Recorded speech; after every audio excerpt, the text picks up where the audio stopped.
Olá, minha gente, tudo bem? Eu espero que sim. Eu sou o Fábio Tadeu Roque, advogado e professor de Direito, especialista e mestre em Direito. E estamos estudando neste módulo de aulas aqui no canal Direito Constitucional, todas as noções básicas para os concursos públicos de nível médio. Em nível médio, as noções de direito constitucional são sempre questionadas desta maneira. E aí? Fábio, eu vou fazer curso para nível superior. Serve a sua aula? Sim, serve. Por quê? Porque eu estou te dando a base e você só precisa aprofundar um pouquinho daquilo que a gente está estudando aqui. Nós vamos continuar estudando passo a passo todo o material que está à sua disposição dentro do www.fabiotadeu.net. Se você quiser só a aula, só o áudio, você pode usar o fabiotadeu.com.br e aí você tem o áudio da aula que você pode baixar, pode guardar no seu computador, usar como achar melhor. Então, na aula anterior, nós terminamos a situação da classificação da Constituição Federal. E nós temos que prosseguir o nosso estudo, não é verdade? Sim, então vamos colocar na sua tela aqui, muito bem, está aqui, muito bem, curso. Esse aqui eu tenho que fechar, esse aqui é o que vai ficar. Na aula anterior, nós paramos nas considerações iniciais na classificação da Constituição Federal. Agora, de um modo geral, nós vamos estudar a interpretação das leis. Como é que eu tenho que interpretar todas as leis, especialmente, claro, a nossa Constituição. Mas, enfim, como é que eu vou interpretar todas as leis de uma maneira geral, se é que eu posso chamar assim? Você tem a interpretação autêntica. O que é a interpretação autêntica? É aquela que busca o sentido da lei. É a maneira como a lei está escrita e acabou. Está ali, ponto final. Muito bem. A doutrinária tem a interpretação de lei doutrinária. Como é que eu vou interpretar uma lei no sentido doutrinário? Simples, pelo sentido dos doutrinadores. Como assim doutrinadores, Fábio? Vamos chamar assim, pelo sentido dos escritores e dos professores, mas não é qualquer professor. Cuidado, deixa eu trazer para mim, para eu te explicar um detalhe. Que detalhe? Cadê a câmera do PC aqui? Muito bem. A situação da interpretação doutrinária significa dos doutrinadores, daqueles que escrevem sobre a Constituição Federal, daqueles que falam sobre a Constituição Federal, mas são professores, por exemplo, não o que eu falo. Eu não sou professor no sentido de doutrinador, eu não escrevo, eu não crio ideias. Embora eu já tenha escrito livros, eu não escrevi nenhum livro de direito constitucional. Então, eu não sou doutrinador, eu sou apenas professor. Então, professor, como é que significa essa interpretação doutrinária? Doutrinária no sentido de buscar aquilo que necessariamente aqueles que escrevem sobre o tema falam ou se expressam. Por exemplo, eu escrevi um livro sobre direito civil. Aí você fala, e daí? E daí, eu posso ser usado como exemplo em direito civil? Quem me dera, tem tantos professores já renomados, Silvio Rodrigues e etc. Aí você fala, mas você pode? Pode, porque eu escrevi. Então você tem uma base, você tem um lugar para buscar. Em direito constitucional, você vai buscar os doutrinadores que já falaram sobre o tema, que já escreveram sobre o tema. Normalmente, são professores também. Não necessariamente, porém, normalmente. É o exemplo do professor Alexandre de Moraes, hoje ministro do Supremo, que já escreveu livros. Michel Temer, ex-presidente da República, que já escreveu livros. Muito bem. Tudo isso, de um modo geral, faz parte dos doutrinadores. E aí, quando a gente vai interpretar uma lei, por exemplo, no direito civil, vou me usar, desculpe a falta de modéstia, mas assim, você pode falar assim, de acordo com o doutrinador Fábio Tadeu Roque, que escreveu no livro de Noções de Direito Civil, tal, tal, tal. Você está se baseando em alguém que já postou sobre o tema. Por exemplo, o nosso querido finado professor Damásio de Jesus, na faculdade onde eu comecei a dar aula em 2007, ele muito generosamente contribuiu para nós com o direito penal. E ele é um doutrinador, hoje que Deus o tenha num bom lugar, ele contribuiu muito e ele pode sim, e ele deve sim, ser usado como referência em direito penal. Por que não? Cada um doutrina, cada um escreve, cada um põe ali um pouquinho da sua contribuição. Por exemplo, processo civil, professor Vicente Greco Filho é uma referência, claro que é. E entre outros. Muito bem, isso é a situação da interpretação doutrinária. Muito bem. Aí eu tenho a interpretação jurisprudencial. O que é a interpretação jurisprudencial? É o sentido dos tribunais. E aí você tem que entender uma coisa. Os tribunais superiores, especialmente o Supremo, o STF, o Supremo, ele faz lei, ele vai colocar ali um sentido na lei para pacificar ou para unificar o entendimento. O Supremo vai unificar o entendimento da lei no sentido mais amplo e no sentido mais restrito. Como assim no amplo? Amplo porque pega o Brasil inteiro, que o Supremo diz tem que ser seguido por todos, no Brasil inteiro. E no sentido restrito, por quê? Porque o que ele diz é aquilo que deve ser colocado ali. Muito bem. Eu tenho a interpretação gramatical que alguns doutrinadores escrevem como sendo interpretação literal. Por quê? Porque eu vou buscar o sentido das palavras. Lá no artigo 5º da Constituição Federal, nós vamos estudar algumas coisas no sentido literal, como está escrito.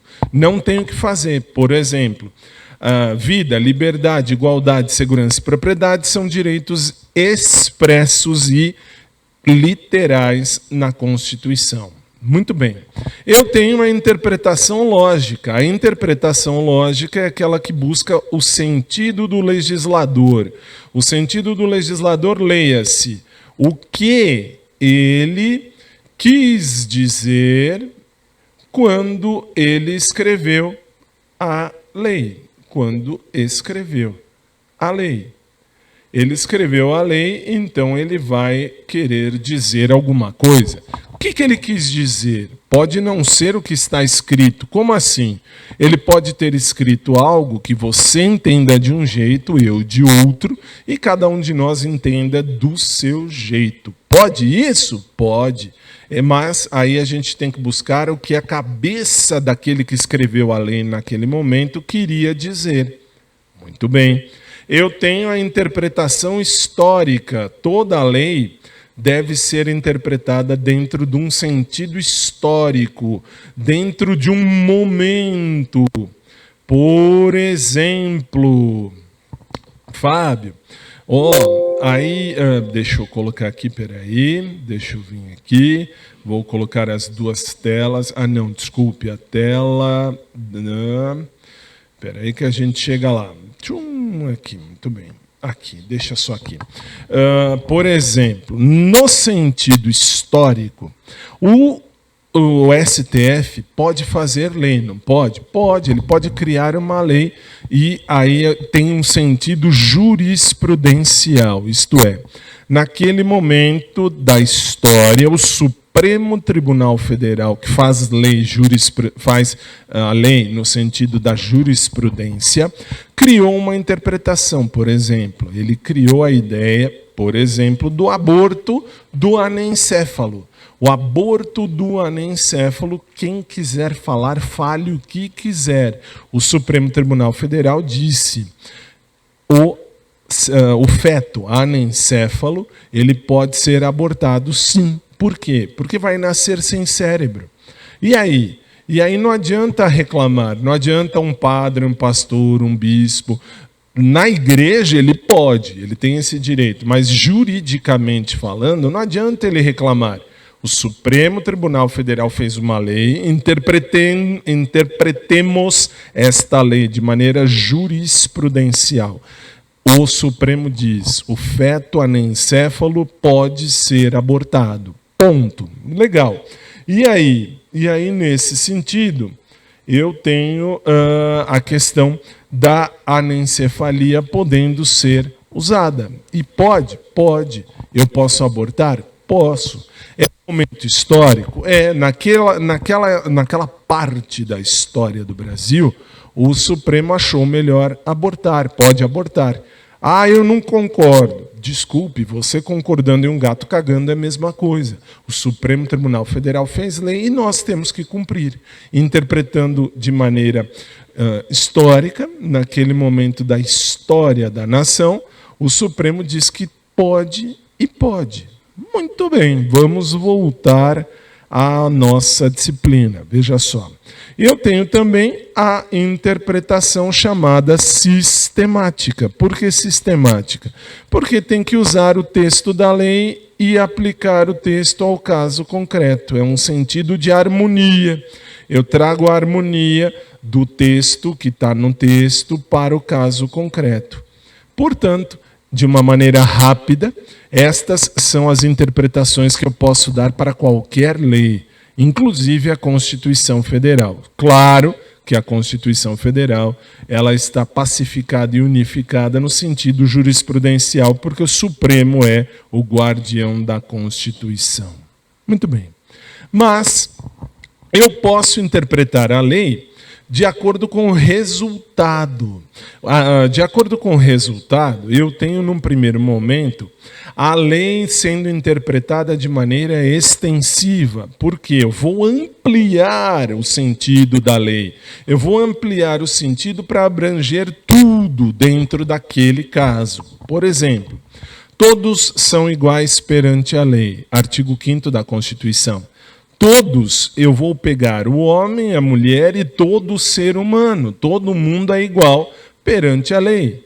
Ótimo. Ou então, o homem, enfim, quando diz lá o homem é alguma coisa, ou a mulher é alguma coisa, eu posso ampliar para abranger tudo? Posso. De maneira extensiva? Sim. E a restritiva? A restritiva eu vou restringir, eu vou secar, eu vou diminuir o sentido. Eu vou trazer a lei para ser aplicada àquele caso concreto. Nós vamos ver mais à frente. A declarativa, a interpretação de acordo com o resultado. Vou declarar. A interpretação declarativa vai buscar a vontade do legislador, que nós vimos, veja lá, nós vimos ali a questão do legislador, está aqui a lógica. Eu vou buscar a lógica do legislador dentro desta declaração. Eu vou declarar qual era a vontade do legislador. E, finalmente, a interpretação teleológica, que vai usar a finalidade para o qual a lei foi feita. Para quê? A gente pergunta aqui, para que a lei foi feita? Para quê? Por quê? Para quê? Ah, fizemos uma lei, o Código de Trânsito brasileiro. Para quê? Para regrar as normas de trânsito. Muito bem. Eu tenho aí a democracia. Aí eu tenho que falar da democracia. Por quê? Porque dentro da nossa disciplina, a democracia é o governo exercido pelo povo. A democracia é a vontade popular que vai imperar. Muito bem, mas Fábio, calma aí. Vontade popular, né? É a maioria. A maioria ganha. A vontade da maioria ganha. Por exemplo, quando ganha um presidente da República, a maioria votou nele. Ele será o governo tanto do que votou nele, quanto que não votou nele. Ganha a vontade da maioria. Só que essa democracia tem essas 3 subdivisões. É a democracia direta, que fala que o povo vai exercer diretamente poder. Não é o nosso caso, porque o povo vai eleger representantes para representá-lo. Então, neste caso, a democracia direta é o povo que vai exercer o poder, muito bem.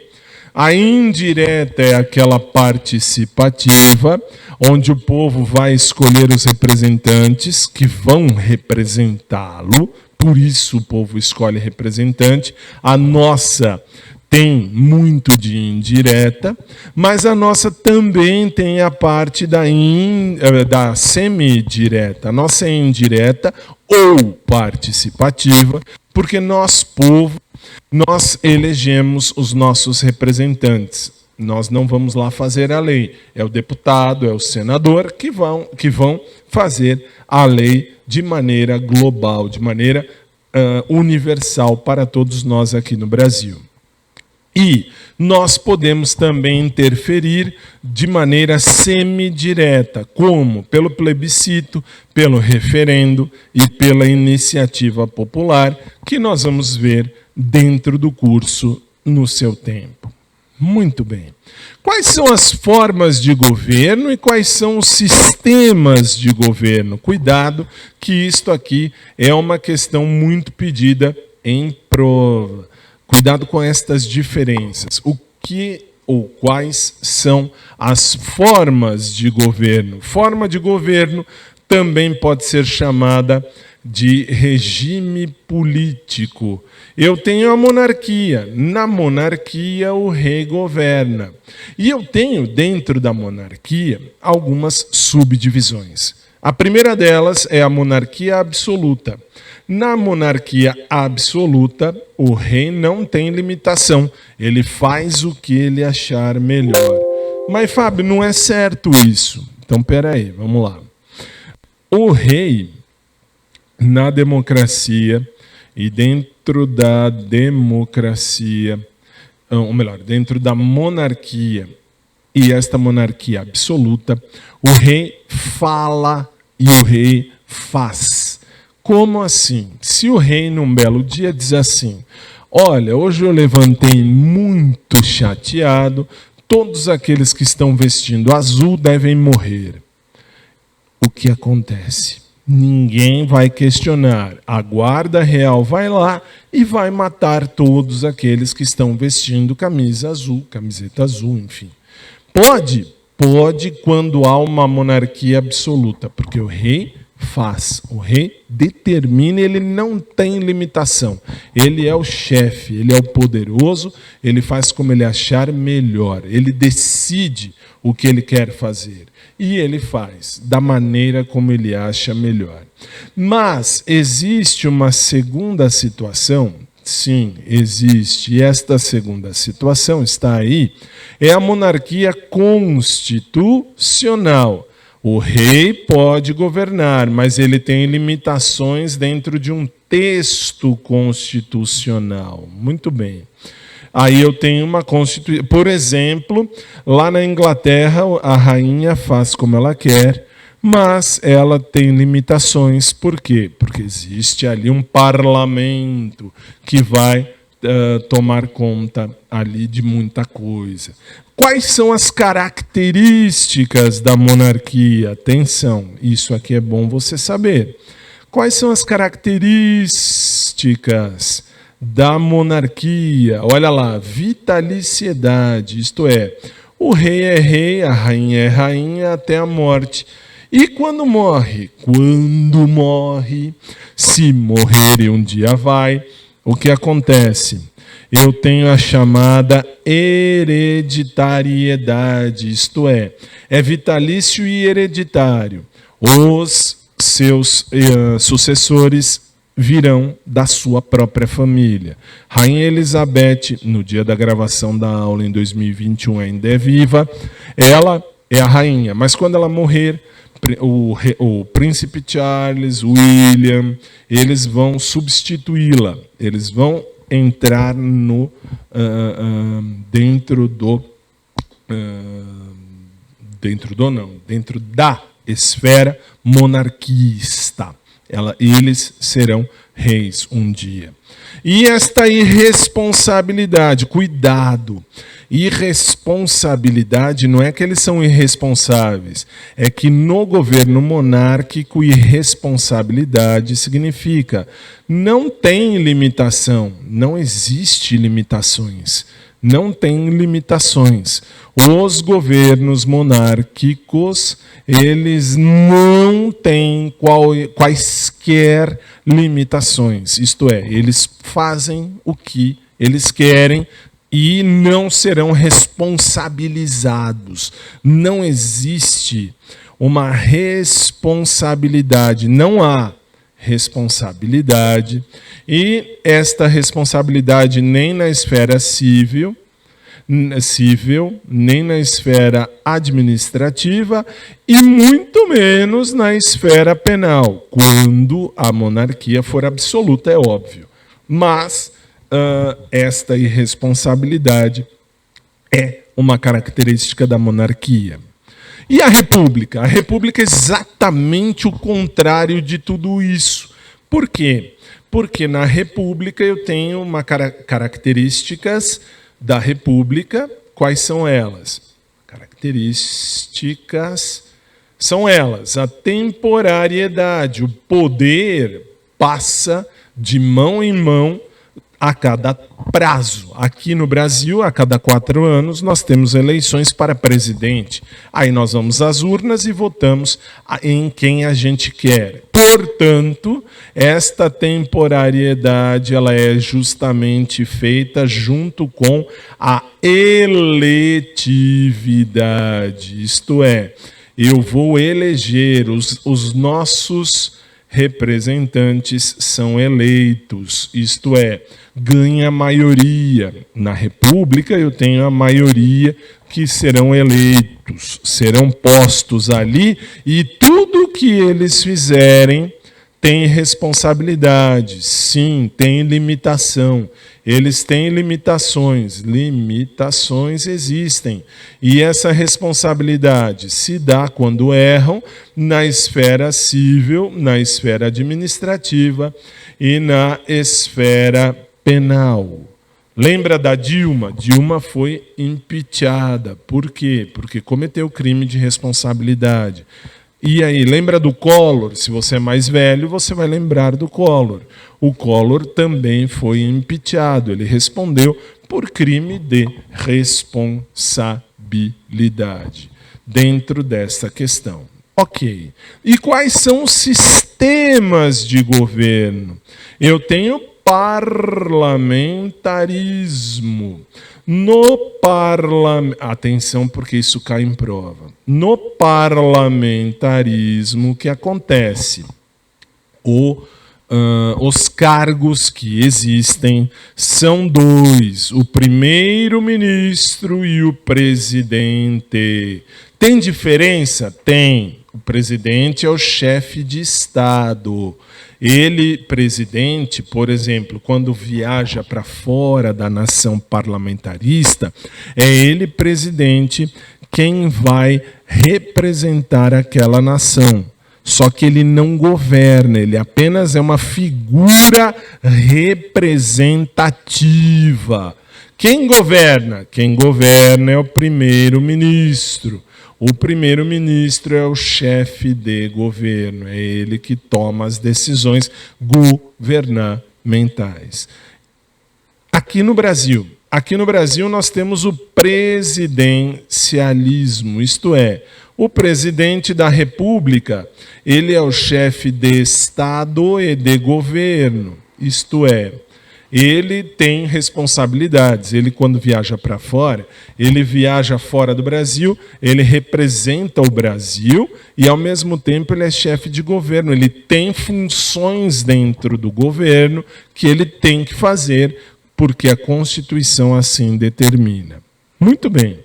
E que mais? Agora vamos falar da eficácia e da aplicabilidade das normas constitucionais. Existe a situação da eficácia social e jurídica e a classificação destas normas. Vamos lá. Quais são as eficácias? Eficácia social e eficácia jurídica. Na eficácia social, eu vou pegar a lei e esta lei ela será aplicada ao caso concreto. Existe uma lei, coloco ao caso concreto. Por exemplo, não pode matar ninguém. Eu vou lá e mato. Existe a lei? Existe, eu vou pôr no caso concreto. Mas eu tenho a eficácia jurídica. E na eficácia jurídica, a lei vai se aplicar ao caso jurídico. Como assim? Olha lá, eu tenho eficácia social, não pode matar. Legal, vou lá e mato. Tudo bem. Você matou por quê? Porque era legítima defesa. Eficácia social, você não pode matar. Não pode? Não, não pode. Matou, tem que responder? Tem. Então a lei diz, matou, tem que responder. Mas, juridicamente falando, existe uma cláusula de exclusão de culpabilidade. Por quê? Porque é legítima defesa. No caso jurídico, que é a situação, nesta situação você não vai responder. Por quê? Porque existe essa possibilidade de você não responder juridicamente falando. Muito bem. Como é que eu vou classificar as normas? Isto cai muito em concurso público e também cai muito na OAB. São 3 formas de classificação das normas. Eficácia plena. Como assim plena? A lei é aplicada imediatamente. Na Constituição, por exemplo, quando diz lá, esta lei entra em vigor na data, ou enfim, ela começou a viger, a nossa Constituição tem data expressa lá no próprio texto, que ela começou a valer, a viger, atenção para o verbo viger, viger no sentido de valer, de ter que ser cumprida. Começou a Constituição a valer em 5 de outubro de 1988, esta que está em vigor agora em março de 2021. Muito bem. Tem aplicação imediata? Tem, mandou-se cumprir daquele momento e acabou. Muito bem. Tem a eficácia limitada. Por que limitada? Porque a Constituição Federal te dá o direito, mas ao dar o direito, ele diz assim, a Constituição vai dizer, depende de uma lei, a lei tem que ser feita. Por exemplo, artigo 37, inciso 7º da Constituição, fala que é direito do trabalhador exercer a greve, ou fazer greve. Mas e o funcionário público? Depende de lei, tem que ter uma lei para falar como será a greve do funcionário público. Então ele não pode fazer? Hoje em dia pode, mas dentro dos quesitos válidos para a lei do particular. Muito bem. Precisa de uma lei para eu exercer o meu direito. E esta que despenca em tudo quanto é prova, a eficácia contida. Por quê? Olha lá, o artigo 5º 13 da Constituição Federal fala que existe uma eficácia plena, mas é reduzida. Mas é limitada por uma lei. Por exemplo, você quer trabalhar? Você pode. Professor, mas peraí, eu posso trabalhar no que eu quiser? Sim, você pode trabalhar no que você quiser, desde que não haja lei que proíba você de trabalhar naquilo. Não entendi. Por exemplo, eu sou advogado, falei a você. Então eu fiz faculdade de Direito. Legal. Posso fazer faculdade de Direito? Claro que posso. Mas ao fazer faculdade de Direito, quando eu saí do Direito, eu não pude ser advogado logo de cara. Por quê? Porque existe uma lei que diz que o advogado só será advogado se passar no exame da Ordem dos Advogados do Brasil. E se não passar? Se não passar, continuará sendo bacharel em direito, mas não poderá exercer a função de advogado. Muito bem. Tenho que passar? Tem. Por exemplo, você quer ser corretor de imóveis? Quer. Então você tem que tirar o CRESSE. Você não pode ser corretor de imóveis sem estar registrado lá no CRESSE. Por que não? Porque assim diz a lei que você tem que passar lá no CRESSE, fazer aí a avaliação deles e tal, e ser corretor. Muito bem. Isto é limitada, ou melhor, isto é contido? Isto é contido, porque a Constituição diz, eu posso trabalhar do que eu quiser, mas tudo isso depende de haver, se não houver uma lei. Se não há uma lei, eu posso trabalhar do que eu quiser. Por exemplo, você quer ser vendedor? Ok, você pode. Precisa de lei? Precisa de curso? Não, você pode, é possível. Você quer ser professor? Precisa de lei? Não, não precisa. Ou melhor, precisa de curso? Em tese, não. Conheço, aliás, colegas que trabalharam comigo em alguns cursinhos que não eram professores nem da área, nunca deram aula daquilo e eram professores. Por quê? Porque sabiam, tinham um grande conhecimento na matéria. Pode? Claro que pode, totalmente possível. E aí? E aí, neste caso, você vai exercer a sua profissão de professor. Ah, professor, mas e se tivesse lei? Se tivesse lei, você teria, por óbvio, que cumprir. Por exemplo, você quer ser professor? Tem lugares que só contratam professores com mestrado e doutorado. Você tem que fazer mestrado e doutorado, não tem que fazer. Ah, professor, tem lugar que não precisa. Então, não precisa. Tudo depende da lei. Se não há um empecilho, se não há uma condição da lei ou do lugar onde você quer trabalhar, você pode trabalhar. Exemplo que já caiu em prova. Você quer ser ministro de confissão religiosa. Padre, pastor, papa, bispo, o que quiser. Cada igreja tem as suas regras para você ser um ministro de confissão religiosa. Para ser padre, você tem que fazer seminário, enfim, 8, 9, 10 anos. Aí você quer ser pastor, depende da igreja, 8 anos, 9 anos, 3 anos, 2 anos. Quero abrir minha igreja. Pode? Pode. Você tem total liberdade, a lei não proíbe. Você abre a sua igreja, tudo bem. É possível? É.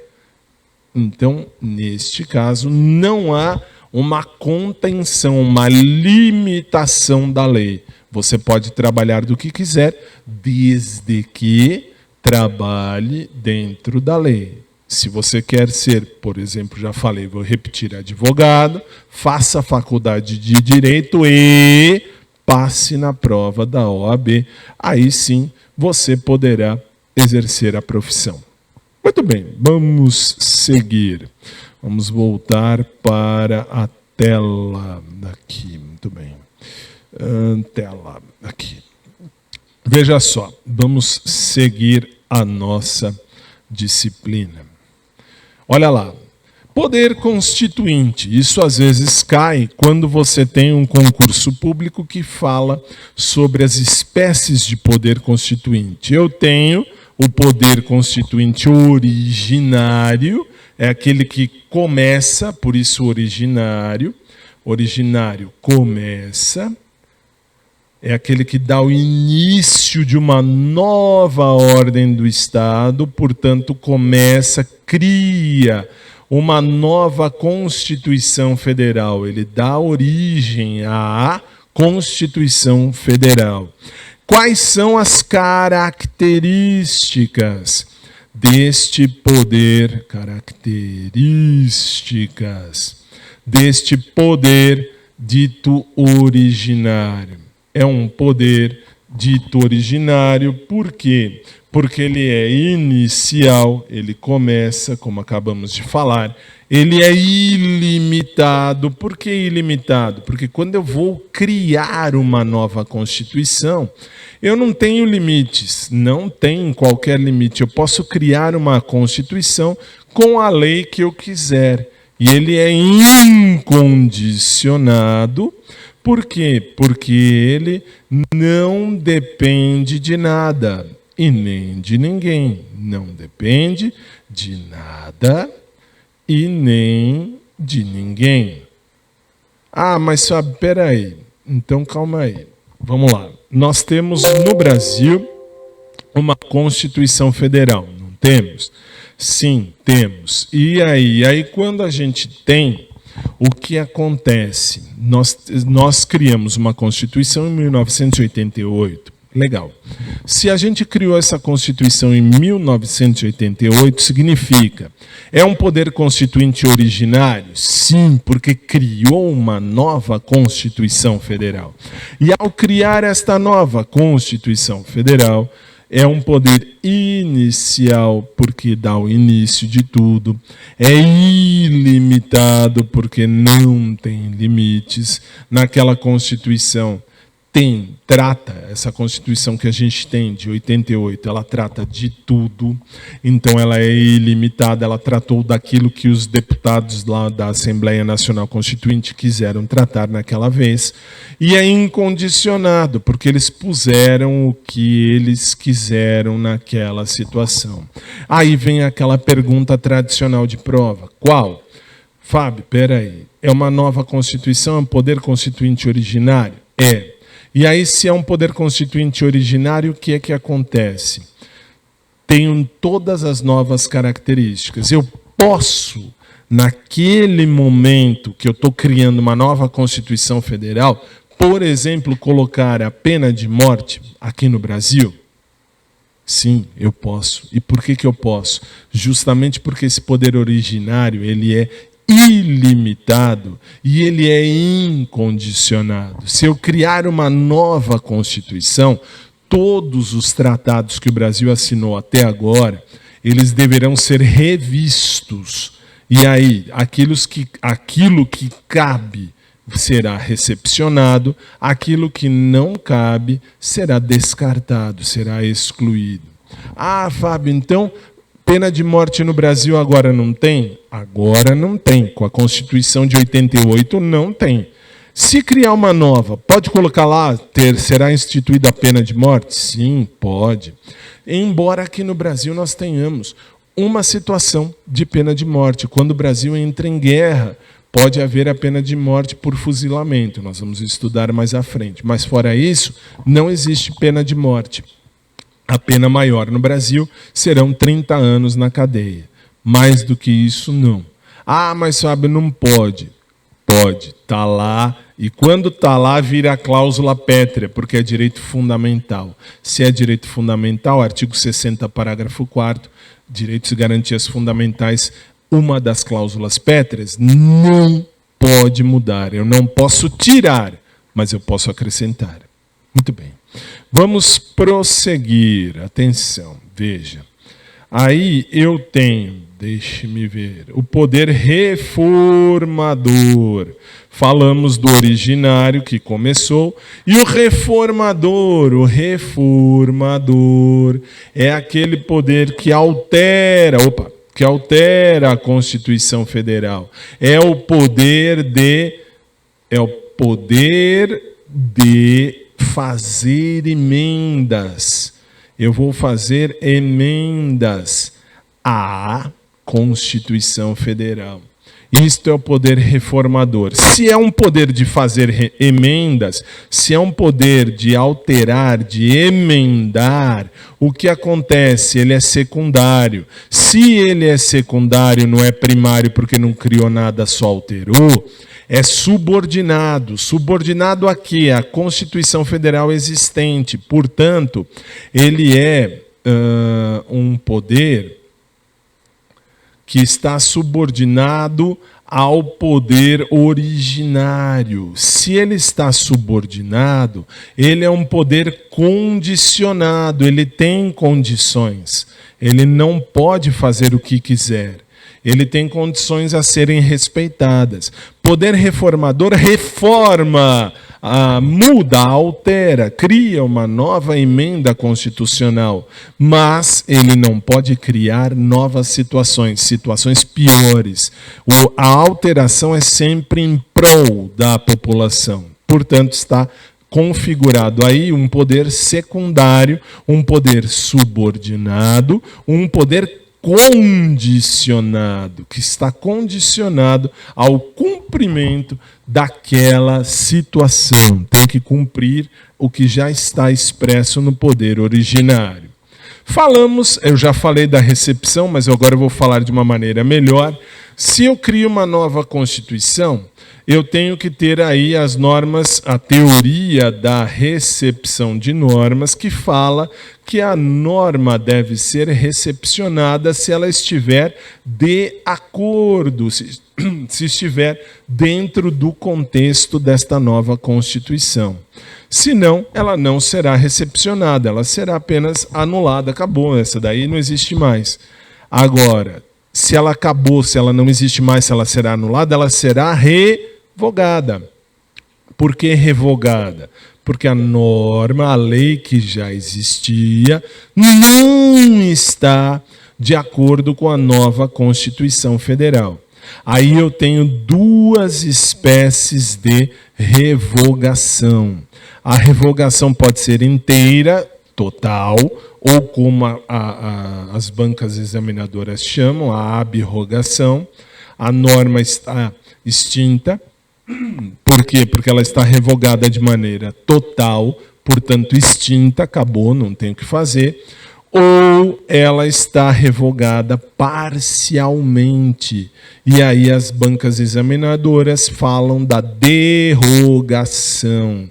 Ela está derrogada. Por quê? Porque parte daquela lei não cabe mais. Aquilo que está de acordo com a nova Constituição fica. Aquilo que não está de acordo com a nova Constituição sai, sempre protegendo os cidadãos. Muito bem. E eu tenho atenção para isso na repristinação. É uma palavra difícil, mas veja como eu escrevi. A lei que já estava revogada, ela volta a ter vigor após a lei revogadora perder o vigor. Por exemplo, a Constituição, a lei que estava dentro da Constituição de 1946, aí essa lei vira ilegal lá em 1967 com a outra Constituição. Como assim? Uma lei qualquer, em 1946, ela valia, ela era legal, ela estava dentro da lei. E chegou a nova Constituição lá em 1967. Em 1967, com a nova Constituição, esta lei foi revogada. E aí? Por quê? Porque dentro da Constituição de 67, ela não vale mais, ela não cabia. Só que aí a Constituição de 67 acabou, veio a Constituição de 88, e aí a lei de 46 não volta em 88. Por exemplo, a lei A, ela perde a eficácia por conta da lei B. A lei B revoga, tira de circulação a lei A, e aí vem a lei C. A lei C tira de circulação a lei B, e ao tirar de circulação a lei B, a lei A ela volta a ter vigor, ela volta a valer. No Brasil, não. No Brasil, pode anotar assim, no Brasil não há. Não há por quê? Porque não existe repristinação. Portanto, atenção, deixa eu voltar para mim. Tananã, aqui, muito bem. Vamos voltar para mim. Tananã, isso demora aqui, muito bem. Aí você fala, eu tenho uma lei, legal, você tem uma lei. Essa lei é a lei A. A lei A, ela valia num dado momento. De repente, vem uma nova lei, a lei B. A lei B diz, a lei A não vale mais. E aí? Aí vem a lei C e diz que a lei B não vale mais. A lei A volta a valer? Não, no Brasil não. Por exemplo, no Brasil era crime a bigamia. Legal. Veio o Código Penal e disse, não é mais crime a bigamia. Agora não tem problema. Bigamia não é crime. E aí, todos aqueles que eram bígamos, que tinham contraído 2 matrimônios ali, não podiam mais, ou melhor, estavam presos e não podiam mais estar presos. Por quê? Porque virou possível. Mas aí vem o Código Civil e diz assim, não pode contrair matrimônio. Então agora, peraí, voltou a valer aquela lei que era crime? Não, não. O Código Civil diz que eu tenho um matrimônio e só vale um matrimônio quando você é casado. Se você é casado uma vez só. Você não pode casar 2 vezes ao mesmo tempo. Por quê? Porque a lei diz que não. E aí? E aí, nesta circunstância, neste momento, nesta circunstância, nessa situação, o que acontece? Você não vai para a cadeia. Você não pode, mas não é mais crime. Você tem que apenas ter um matrimônio válido. A lei que era válida não volta a valer. Não significa que voltou a valer porque agora diz que não é possível mais ter 2 casamentos, não pode mais contrair a segunda núpcia tendo a primeira ainda em vigência, que a lei lá de trás que dizia que isso era crime voltou a existir. Não. Tem que criar de novo a lei dizendo que é crime. Aí volta a ser crime. Não sei se me fiz entender. Qualquer coisa, você, por favor, me procure. Por que me procure? Porque nesse momento a aula vai ter o seu final, porque eu vou entrar já na próxima aula. Deixa eu mostrar a você. Na próxima aula nós vamos começar o estudo propriamente dito da Constituição. Falaremos dos artigos dos princípios fundamentais, 1º ao 4º. Esta aula, portanto, será em breve e neste momento aqui. Muito bem, a gente vai encerrar esta aula. Então, atenção, a aula em si está encerrada agora aos 47 minutos do primeiro tempo. Muito bem. Por quê? Porque agora vem as minhas recomendações. Se você quiser desconectar, obrigado, valeu, até a próxima. Mas, se você vai ficar comigo, eu tenho que dizer a você o seguinte, existem 2 grupos de direito constitucional que eu criei. Na verdade, são 2 canais. Já falei isso na aula 1 e vou dizer agora. Estão aí na sua tela. Você pode entrar no grupo do WhatsApp, que é o bit.ly/Grupo D Constitucional. Digite no seu navegador as letras B de bola, I de igreja, T de tatu, ponto. L de lápis, Y de YouTube. Muito bem. bit.ly/Grupo D Constitucional. E aí você vai entrar no grupo do WhatsApp de Constitucional, onde só eu falo, ninguém mais fala. E o Telegram, T de tatu, ponto, M de Maria, E de elefante, /Grupo D Constitucional. Se você tem Telegram, T de tatu, ponto, M de Maria, E de elefante, T.me, /Grupo D Constitucional. Por quê? Porque aí você será colocado dentro deste grupo de WhatsApp ou de Telegram, onde eu vou mandar recados a você, não sempre, não é todo dia, hein? Pelo amor de Deus, não sou assim, Deus me defenda. Eu vou mandar recados do tipo, por exemplo, esta aula está sendo feita, se você já está no grupo do WhatsApp ou do Telegram, assim que ela estiver postada, você vai receber em primeira mão já o recado. Se tiver novidades de direito constitucional, eu vou mandar a você e vou deixar você informado a esse respeito. Se tiver algum exercício específico de direito constitucional que eu de repente venha saber que pode ser perguntado em prova, eu vou deixar à sua disposição nos grupos, mas também no site, mas em especial nos grupos, para quê? Para que você responda e tenha a resposta e tenha a orientação. Então, eu vou orientar, vou direcionar você dentro desses grupos para você ter uma melhor, vamos dizer assim, uma melhor orientação para o seu estudo de direito constitucional. Mas, Fábio, eu tenho dúvida, posso falar com você no WhatsApp? Pode, você já viu aí, está aí na tela, embaixo, meu WhatsApp ou meu Telegram, 11 São Paulo 970265105. Fica às suas ordens, você manda a sua dúvida, seu questionamento, e eu vou responder, eu leio tudo.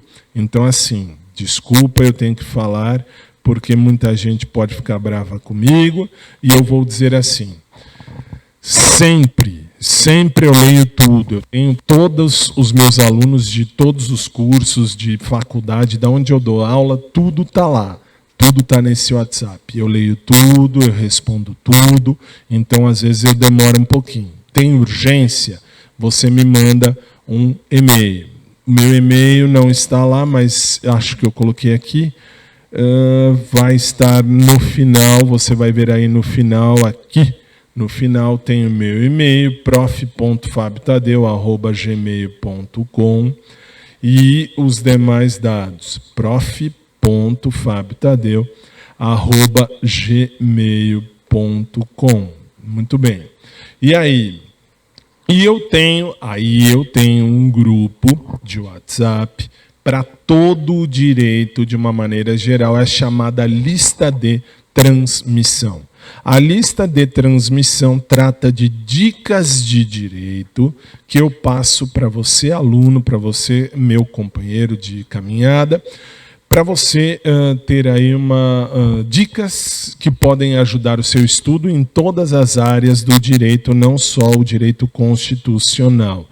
Também só eu falo, está aí na sua tela. No Telegram, t.me/professor Fábio Tadeu. No WhatsApp, bit.ly/Grupo Prof. O G tem que ser com maiúsculo. Grupo Prof. Como está na sua tela. E por que ou qual é a diferença ou qual é a situação disso aí? A situação é, nestes grupos que eu passei por último agora, são grupos que eu falo, eu dou dicas, mando enfim... Tudo que eu sei a respeito do direito, eu passo a você dentro desses grupos. Você entra e sai quando e quantas vezes quiser, por isso que estão aí os links e vão estar na descrição do vídeo para você que queira entrar, que queira, enfim, participar se quiser. Pode entrar e sair quantas vezes quiser, tanto dos meus quanto do de direito constitucional. Acho que eu já falei tudo, o material de apoio já falei, vou falar de novo. O material de apoio está no meu site, fabiotadeu.net. O audioblog está aí, é o fabiotadeu.com.br, onde você tem lá dentro só o áudio de todas as aulas. Você pode, inclusive, baixar no seu aparelho e ouvir tantas vezes quantas quiser. No YouTube, se você quiser baixar depois, tem gente que baixa, tal, fica à vontade, eu não tenho problema com isso não. A única coisa é, sempre eu vou manter você atualizado pelo meu YouTube, no youtube.com/fabiotadeu, que você pode ver dentro do meu site, fabiotadeu.net. Muito bem, creio que a aula número 2 esteja encerrada. No mais, como eu falo sempre, fica o meu mantra. O meu mantra é: fazer cocô é obrigatório. No direito é assim, fazer cocô é obrigatório. Fazer merda é opcional. Muito bem. Obrigado pelo carinho da sua audiência, pelo carinho da sua atenção, por você ter estado aqui comigo até agora. E vamos continuar o curso. Em breve virá a aula 3, para você dentro do material que você tem em mãos. Vou tentar esclarecer e deixar você com todo o material possível, com toda a informação possível para acertar direito constitucional em tudo quanto é prova. Um forte abraço a todos, muito obrigado de coração pela sua companhia. Se você gostou, por favor, dê o like e, por favor, se inscreva no canal. Se você não gostou, dê o dislike, mas, por favor, se possível, explique por que não gostou, ou nos comentários ou no WhatsApp. Eu ficarei feliz em receber a resposta, não me custa nada. Eu gosto de saber onde errei para eu arrumar e ficar melhor. Então, pode dar o like ou o dislike sem problema nenhum, eu não tenho problema com isso. Inscreva-se se gostou e a gente se vê no próximo vídeo. Um grande abraço, bons estudos e até a próxima.